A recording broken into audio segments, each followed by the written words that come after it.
네, 안녕하세요. 조정호입니다. 이번 주에도 발생했던 주요 보안 사고 사례를 여러분들하고 또 재밌게 좀 공유를 해보려고 합니다. 이 영상은 2024년도 11월 15일 기준으로 촬영을 했고요. 이번 주에 굉장히 많은 사건들이 있었습니다. 뭐 국내뿐만 아니고 이제 해외에도 있었는데 국내만 다뤄도 너무나 많아서 요거 중심으로 좀 다루도록 할게요. 아마 전번에 제가 공유했던 영상에서 아마 요거 생각났을 겁니다. 법무부원이 로고스 사건 정보들이 이제 유출이 됐었어요. 그래서 해킹 그룹 중에서 약 요 정도 수준의 그런 사건 정보들을 빼냈다라고 해가지고 제가 좀 크게 이슈를 했었죠. 근데 이런 정보들이 이제 누군가 이제 가져갔고 요쪽 해킹그룹에서 가져갔고 그냥 이제 이런 것들이 협박을 했다라고 하는 것까지 이제 나왔었는데 또 다시 연관된 그런 뉴스가 하나 나왔어요. 바로 요거였죠. 자, 이게 어떤 사건이냐면은 록펌 해킹 협박범들이 이제 베스트셀러 작가였다. 저도 사실 요거 카페에 가입이 되어 있는 상태더라고요. 우연치 않게요. 그리고 이제 이게 정보들을 보다 보니까 며칠 전부터 좀 이상한 이런 정보들이 이제 올라와서 이렇게 좀 보는데 요 사건하고 좀 뭔가 관련된 것들 자꾸 이야기를 하시더라고요. 그래서 좀 주시를 하고 있었는데 이게 좀 언론에 이제 떡 터지면서 그 연결고리가 갑자기 또 이제 다 맞춰지더라고요. 그래서 이제 여기 털었던 해커가 이제 이모 씨한테 요 베스트셀러 작가였죠. 이모 씨한테 이제 자료를 이제 넘겨줬다라고 지금은 이제 경찰에서 이야기를 하고 있고, 그 다음에 요 사람도 이 자료를 가지고 협박을 이제 로펌들을 협박을 하고 있습니다. 그 로펌 협박 같은 경우에도 뭐 여러 로펌들을 뭐 해킹했다고 이야기를 하고 있더라고요. 주장은 우선은 주장이에요. 주장인 것이고, 그래서 수십억 원대 이제 가상화폐를 내놓지 않으면은, 그러니까 지금 요즘 이제 비트코인 같은 거 그런 것들을 굉장히 큰 금액을 불러가지고 요 자료들을 이제 중간에 이제 주려고 했는데 뭐 로펌 쪽에서는 그것들이 이제 의심이 되니까 USB를 이제 열어보지 않았다, 확인 안 했다, 뭐 이런 이야기들을 계속적으로 나오더라고요. 그래서 아무튼 이제 협박을 한 거예요. 그러니까 협박을 하니까 이제 로펌 쪽에서는 돈을 안 준 거죠. 안 주고 그냥 이제 또 다시 여기에 대해서 이제 수사를 해두려고 하는 그런 상황이라 보시면 됩니다. 현재 요 범죄자 같은 경우에는 해외로 도피한 상태인 것이고요. 뭐 관리하는 카페들을 보시면은 몇 개의 캡처하는 사진들을 쫙 올리고 있습니다. 그게 진짜인지 아닌지는 아직은 이제 모르는 상태인 거고요. 그래서 지금 현재 언론에서 나온 상태 같은 경우에는 이제 계속적으로 협박 수위들을 이제 높이고 있다. 그 다음에 이제 앞에서 이야기했던 해킹그룹하고 어떤 관계인지 뭐 수사 중이다 라고 있는 것이고요. 법무법인 측은 당연히 이제 이 씨가 유튜브에 올렸던 이제 문건들이나 이런 여러 가지들이 내부 기밀 유출들은 없는 것으로 확인됐다라고 이야기를 하고 있습니다. 뭐 결론은 나중에 이제 뭐 잡혀봐야, 그리고 그 정보들 실제 데이터들을 가지고 있는 USB를 한번 열어봐야 실제 어떻게 해킹이 됐는가는 판단이 될 것 같아요. 자, 그 다음에 두 번째 같은 경우에는 한국지능정보사회진흥원 니아죠. 니아 같은 경우에는 저도 그렇고 여러 이제 뭐 제 협력 업체에서도 많이 이제 이렇게 같이 협력을 하고 있는 그런 사업들이 많이 있고, 저도 이제 컨설팅 할 때도 좀 관련된 그런 회사들이었는데, 니아 같은 경우에는 이제 외교부하고 해관부 등 주요 정부 부처의 소스코드 파일들을 이제 관리하고 있다고 합니다. 그런데 거기에서 프로젝트 관리자 매니저로 어떤 계정 정보들이 탈취가 됐다고 얘기를 하고 있어요. 산출물 시스템들하고 이제 연결이 돼서 정보들을 가져갔다. 근데 이제 서로 주장들이 좀 다르고 아직은 이제 경찰 조사 중이다 보니까 자체 지금 현재 저도 의심됐던 것은 뭐냐면은 방화벽 포트가 외부에 열려 있었다고 해요. 첫 번째는요. 그래서 방화벽 포트 같은 거를 왜 외부에다가 열어놓고 그렇게 편안하게 접속을 했을까? 뭔가 개발자가 이제 소스코드를 관리하는 과정에서 그게 필요했을까? 아니면은 지금 이제 두 번째 나왔던 내용 같은 거는 직원의 개인 PC가 또 악성 코드가 감염된 것들을 확인을 했다 해서 자체적으로 조사 중이라고 이야기를 하는데, 이 개인 PC에서 이제 집에서 이제 직원이 사용하다 보니까 거기에 이제 VPN 같은 경우나 이런 것들이 열려 있을 거란 말이죠. 그러면 이제 방어회 포트가 외부하고 뭔가 이제 연결을 하면서 아마 이제 범죄자들이 그걸 통해 가지고 들어가지 않았을까. 그러니까 이런 계정 정보 같은 경우는 그대로 연결된 걸 계속적으로 모니터링 하다가 했을 가능성이 있다라고 이야기를 합니다. 물론 요 가능성을 두고 본다면은 저도 예전에 이제 뭐 침해 사고 분석을 하다 보면은 요런 사례들이 꽤 이제 발생을 해요. 그러니까 우리가 원격 업무들을 하니까 이제 더욱더 코로나 시대 때 이제 발생을 했던 것인데, 보통 이제 직원들이 이제 일을 하면서 이제 VPN이냐 원격 데스크탑을 통해서 이제 회사하고 연결을 한 상태인 것이죠.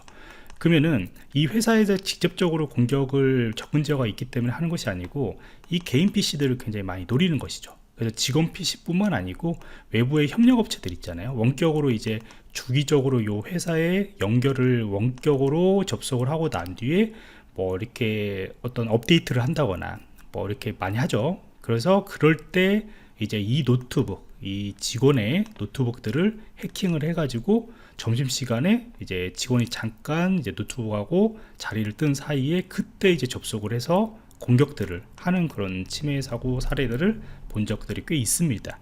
그래서 그런 것들로 아마 좀 합쳐가지고 발생하지 않았나 이렇게 생각을 하고 있습니다. 아무튼 굉장히 중요한 소스 코드가 이제 유출이 되어 있기 때문에 이것도 관심을 가지고 나중에 결과가 나오면은 좀 설명을 좀 더 드리도록 하겠습니다.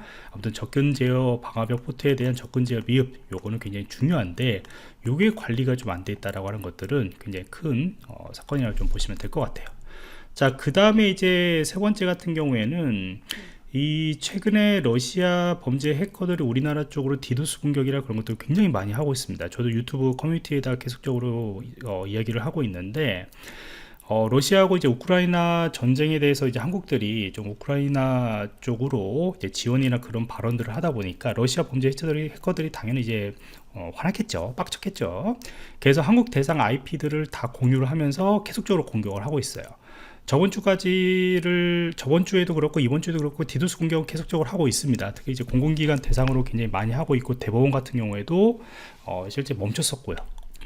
그런데 이게 새로운 사건 같은 경우는 IP 대상으로 이제 뭐 작은 해커 조직이에요. 큰 해커 조직도 아니고 그냥 오신트 검색에서 노출되고 있는 IP 대상으로, 뭐 요거는 저도 여러분들한테 유튜버로 많이 강의를 했기 때문에 아마 어떤 것인지 아시겠죠. 크리미널 IP 같은 경우나 이제 슈단을 통해 가지고 IP들은 충분히 획득을 할 수가 있어요. 그리고 접속도 굉장히 간단합니다. 근데 그 중에서 이제 그것들을 스마트팜이라고 하는 것들을 제어하는 시스템들을 침투를 해서 자랑을 한 거예요. X에다가 영상들을 올려가지고 자랑을 하고 있었어요. 그래서 저도 이제 한번 확인해 보니까 이렇게 2건 정도가 올라져 있더라고요. 아마 여러분들도 바로 접근이 가능할 겁니다. 아니면 계정이 중단이 됐을 수도 있어요. 그런데 저도 요거를 이제 우려를 스럽고 해서 관리자 IP 접근 제어하고 이제 계정 관리 보안이 중요하다라고 그렇게 한번 외쳤는데, 언론에서 나와가지고 직접 그 회사 업체를 가보니까 수동으로 했다. 자동 시스템들이 있는데 수동으로를 하고 있었기 때문에 크게 뭐 멈춘 거나 이런 현상들은 없었다라고 하는 것들이죠. 최고의 보안이죠. 사실 뭐 최고의 보안인 것이고, 여기도 이제 수동 작업 시작이나 뭐 이런 버튼들도 있긴 있는 것 같은데, 아무튼 이렇게 연결을 해서 사용하고 있었다고 합니다. 그래서 아무튼 요거는 이제 다행인데, 그래도 IP 접근 제어나 이런 것들을 계정 관리, 그 다음에 오신트 검색 서비스에 대한 것들도 좀 확인을 할 필요가 있습니다.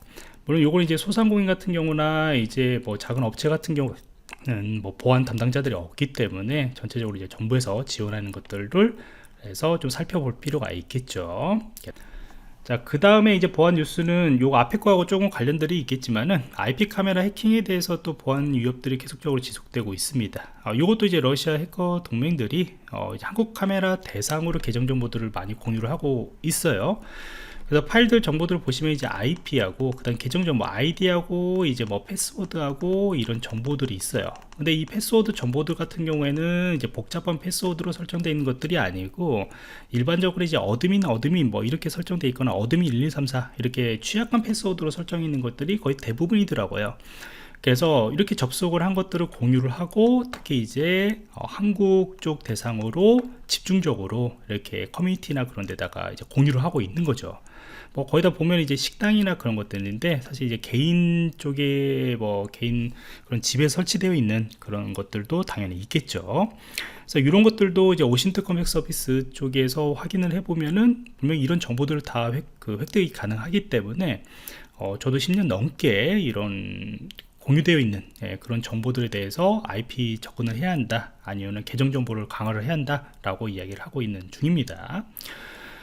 특히 이제 그나마 이제 좀 발표를 하고 있는 것이 뭐냐면은, 공공기관 등에 대해서 이제 IP 카메라나 이런 것들을 사용하거나, 아니면 IP 카메라 이제 제조를 할 때 저희가 이제 높은 보안 수준의 설정들을 이제 탑재를 해야 한다, 그 다음 보안 인증 카메라를 사용하도록 의무를 해야 한다 라고 하는 것들이 요즘 이제 또 이번 주에 발표를 했습니다.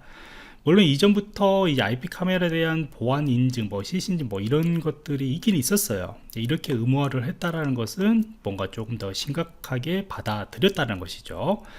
그래서 여러분들이 이미 이제 만들어진 제품 같은 걸 사용하고 있다면은 당연히 한번 확인해 보셔가지고, 외부에서 특히 이제 반려동물이나 집에 꼭 이제 접속을 해야 한다라고 하는 것들은 IP가 지금 현재 계속적으로 노출이 되어 있다라는 소리거든요. 그럴 때는 이제 계정 정보들을 강화를 해야 하는 겁니다. 그래서 여러분들이 사용하는 것들도 한 번씩은 좀 사용하시면 될 것 같고, 그 다음에 이제 중요한 것이 이제 중국 쪽에 관련된 이제 IP 카메라 같은 경우인데, 요거를 만약 이제 이렇게 공공기관이나 그런 데에서도 지금 다 철수를 하고 있죠. 그리고 이게 정상적으로 들어오는 제품 같은 경우에는 이러한 보안 수준이나 이런 것들에 대해서 어느 정도 이제 확인이 가능할 수 있고 탑재가 가능할 수도 있겠는데, 요거를 이제 여러분들이 다이렉트로 회에서 구입을 한다고 한다면은 여러분들 개인적으로 해야겠죠. 보안을 개인적으로 하기 때문에 이런 것들도 꼭 확인을 해 보셔가지고 스스로 좀 보안을 하도록 노력을 해야 할 것 같습니다. 자, 그래서 여기까지 좀 국내 중심으로 일어났던 사건들을 한번 공유를 해봤습니다. 여러분들이 좀 도움이 되셨으면 좋겠어요.